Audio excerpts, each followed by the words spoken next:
it's an unconscious thing. People don't know they've got a wall around their heart. But here's what I find. If you were ever bullied as a child or as an adult, you've got a heart wall. If you've ever been through a breakup or a divorce, you've got a wall around your heart, right? 9 out of 10 people have this phenomenon going on. And what we find is that when that wall is taken down, when those emotional energies are released and the heart is open again, amazing things happen. Have you ever felt like there's a wall around your heart? It's not your imagination. We often build emotional walls to insulate us from the world when we've experienced trauma or loss, a health concern, or grief. But today, Dr. Bradley Nelson talks to us about that very wall and also how we can start to break it down so that we can reach our true potential. Dr. Bradley Nelson, welcome so much to my channel. Thank you, Hilda. It's great to be here.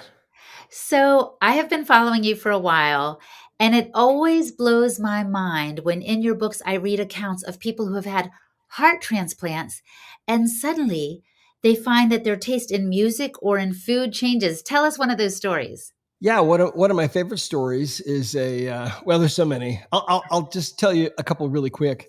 There was an attorney that got a heart transplant, and the heart came from a young boy that was about 12 years old. And after he got out of the hospital, he found that he had this overwhelming urge for Snickers bars, right? Here's another one. Guy gets a heart transplant, has never cared for classical music ever in his life. After the transplant, he's playing classical music all the time, and certain pieces, it's like he plays over and over and loud. His wife thinks he's losing his mind. Yeah. Well, so they finally connect him with the family of the heart donor and find out that the donor was a violinist who died in a drive-by shooting, clutching his violin case to his chest, right? Oh my gosh, I'm getting chills as you're telling that story because I remember in the book too, it said that he knew pieces so well, even before he started playing them over and over. And his wife was like, how does he know this music? Because he didn't know it before. Yeah, exactly. Here's another one. I think one of the most amazing ones was a 9-year-old girl who got a heart transplant. The heart that she received was from another girl, young girl, who had been murdered. And as soon as she recovered, she starts having these nightmares every night of this man and her that's killing her. And so it's it's just so difficult and so traumatic. Her parents take her to the police. They do a composite drawing, and her descriptions of the murderer, as well as the murder weapon, led to the arrest and conviction of the killer of the donor because she was actually seeing the murder is what was happening. Isn't that wild? That's so wild. So, what are the implications of this information about the heart? Kind of that it carries more than just a physical contribution to our body. What are the implications for us in the day to day? Well, the world at large has been ignoring the fact that the heart has its own separate nervous system. And it's called the little brain in the heart. And they discovered these nerves a long time ago, but it wasn't until about 1991 that someone put together that it functions on a totally separate level than the brain, and that it is containing the memories of the things we really love, the things we really care about the most. And so when you get a heart transplant, not unusual for that heart to bring with it these new memories, these new affinities. A friend of ours, very big, tall, very masculine guy, got a heart transplant from a woman. And after the surgery, he found that his car would kind of automatically pull into Starbucks, and he'd find himself at the counter ordering a hazelnut latte, turned out to be her favorite drink. Also, he couldn't pass an ice cream place after this. Ice cream, I got to pull in. He'd always stop and get ice cream. So Wow. there are whole books written about this kind of phenomenon, right? Of course, and lest people think, well, that's just, these are one offs or very strange stories. Think about how when something touches you deeply, your hand goes to your heart. Recently I was at a conference, Yes. everyone's like, oh, I love what you do, blah, blah, blah. And my hand would go to my heart as a sense of gratitude would fill me. And also when something shocking happens, people clutch at their heart, right? Yeah, exactly. So the ancient peoples understood that the heart was the seat of the soul and the source of love and creativity and romance. And the reason why is because of these two kinds of circumstances that you just described. Either something is really affecting you in a positive way and you feel it in your heart, or something's affecting you in a really negative way and you feel it in your heart too. Well, what we have found is that, the Emotion Code book that came out in 2007 that I wrote is all about emotional energy that becomes trapped in the body. Mm-hmm. And so, what we have found is that when you feel like your heart is going to break, and if you think for a moment about your own life, can you think of a time in your own life when maybe you felt that, where it felt like there was an elephant sitting on your chest or like your heart was going to break? It's 100%. it's fairly common. Most people have felt that. Well, um, we now are beginning to understand that the heart looks like it was everything the ancients believed it to be. And when you feel like your heart is breaking, the subconscious mind will build a wall around that heart. And that wall is made of energy. And that energy is from your emotional baggage. And so it's like a force field around the heart. We call it the heart wall. So this new Mm-hmm. book that's coming out in December, The Heart Code, is Mm-hmm. all about this phenomenon. What we find is that about 9 out of 10 people have put up this wall and they don't even know it. And what is it doing? Well, when you have a wall like this around your heart, it interferes with your ability to give and receive love. If you're alone and you're trying to find your soulmate, guess what? If you've got a heart wall, which 9 out of 10 people do, then you're handicapped. It's going to make it a lot harder for you. But the book contains the instructions of how to do this, how to take down this wall by yourself. You can do it yourself. And by the way, people can go to my personal site at drbradleynelson.com. It's drbradleynelson.com. And what they can do is they can buy a few books and they can actually get a free session from one of our 15,000 practitioners around the world to find out if they've got a heart wall and help them get rid of it. Yeah, and this is the thing. Again, people might be like, "Oh, I've never built a heart wall." Well, I think of that old song. I don't know if it was Pat Benatar, but like, "I'm gonna harden my heart. Yeah, I'm going to absolutely. swallow my tears." I You know, think that was Pat Benatar. I could go on, but this is not a karaoke moment. But I just want to say, like, we do that to protect ourselves because as Yes. young children, as growing teens, and even in our 20s, like things hurt us. And so, what do? We have to press on.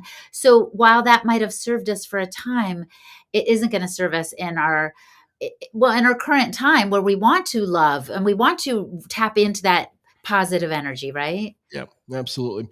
Well, I'll tell you what I believe. I've been doing this now as a holistic physician for 37 years, and I've come to the conclusion that the ancients were absolutely right, that the heart is the source of love and romance and creativity. To fall in love, it works a lot better if you don't have all those emotional energies wrapped around the heart. And it's an unconscious thing. People don't know they've got a wall around their heart. But here's what I find: if you were ever bullied as a child or as an adult, you've got a heart wall. If you've ever been through a breakup or a divorce, you've got a wall around your heart, right?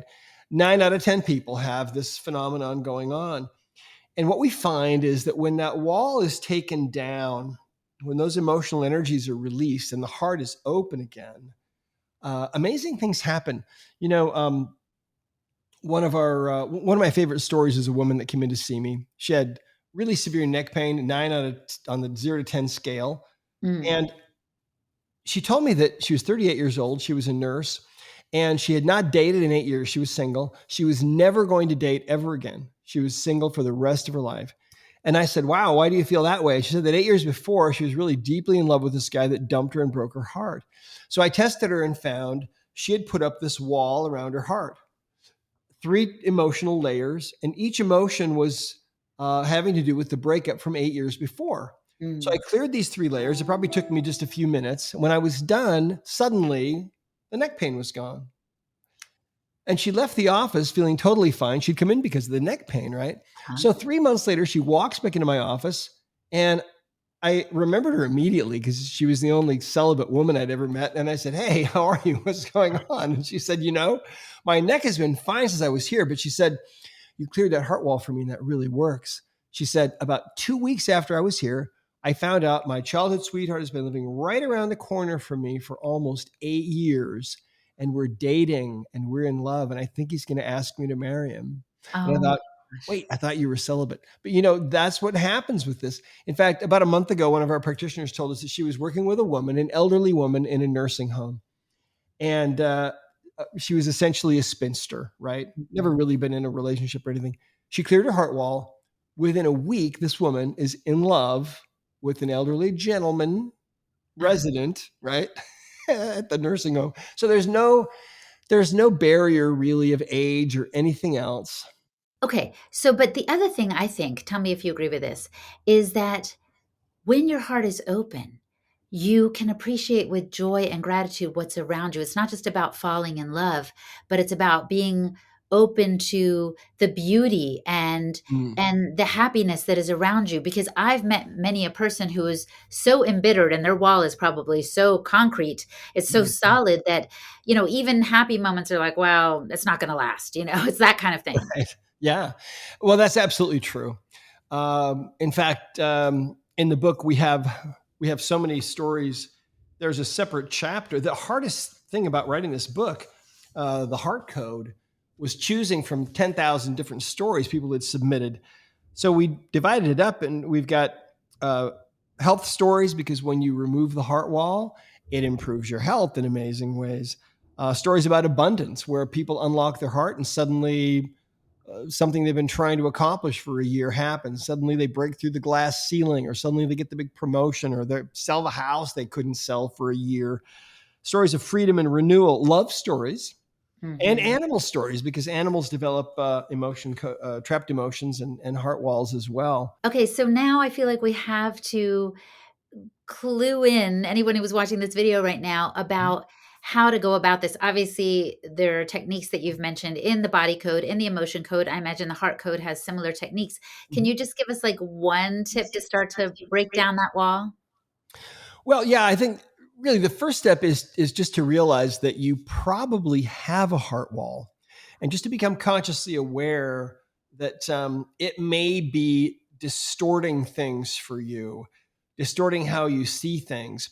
If it's easier for you to feel negative emotions than positive emotions, you probably have a heart wall. Mhm. If you ever feel like you're kind of isolated and like you don't really belong with people that friends and so on, if you ever feel expendable, kind of, you probably for sure have a heart wall. If you're dealing with depression or anxiety or PTSD, if you're having panic attacks, you probably have a heart wall. If you have been diagnosed with any major health problem, you probably have a heart wall. When I was in practice, during the last 10 years I was in practice, the vast majority of people that I saw had been told that there was no hope for them at all in Western medicine. And every one of those people had a heart wall, all of them, 100%. And sometimes by clearing that wall, it would turn on. I mean, actually, every time that I cleared a heart wall, it would inevitably turn on most of the organs and glands and chakras and meridians in their body that prior to that, when I would test them, most of those would be out of balance. So it was a secret weapon for me, because during those 10 years, only a few of those people didn't get well. Mhm.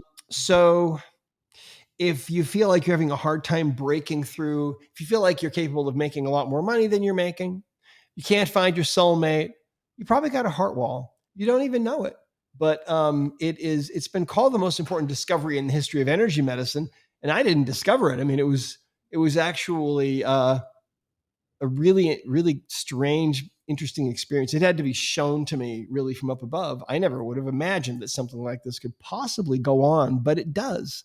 Oh my gosh.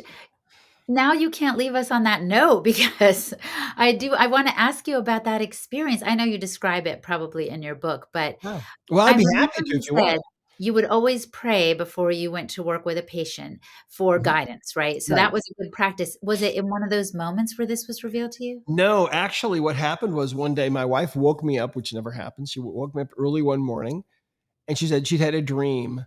And she asked me to help her decipher this dream. And as I was trying to do that, suddenly I had what I can only describe as a waking vision, where the room that I was in disappeared. And instead, I'm seeing this unbelievably beautiful hardwood floor. And I have this understanding suddenly that my wife's heart is underneath this floor. I mean, this was so crazy. This Yeah. lasted for several minutes. And I mean, it was ultra high definition, 3D, the most beautiful floor I've ever seen in my life. If I think about it for very long, it'll bring tears to my eyes because it was absolutely so beautiful. I've never seen anything like it in this world. Mm. So I told my wife what I was seeing and understanding. She had no idea what it meant either. So we asked for help from up above, and then we started doing some testing and found that when she was 2 years old, she had begun to build a wall around her heart.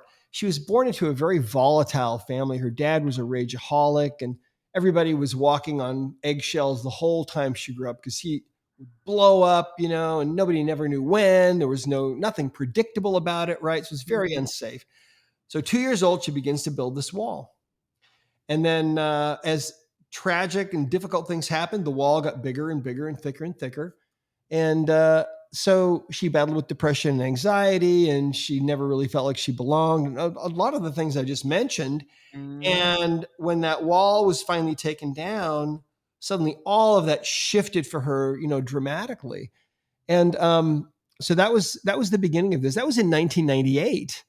And Oh. so, since then, we certify people that do this work. We've certified over 15,000 people now in 108 countries. My wife and I travel all over the world trying to get this message out to the world that this is a real thing that's going on. People need to know about it. So we talk about it in the Emotion Code book that came out long ago, in 2007.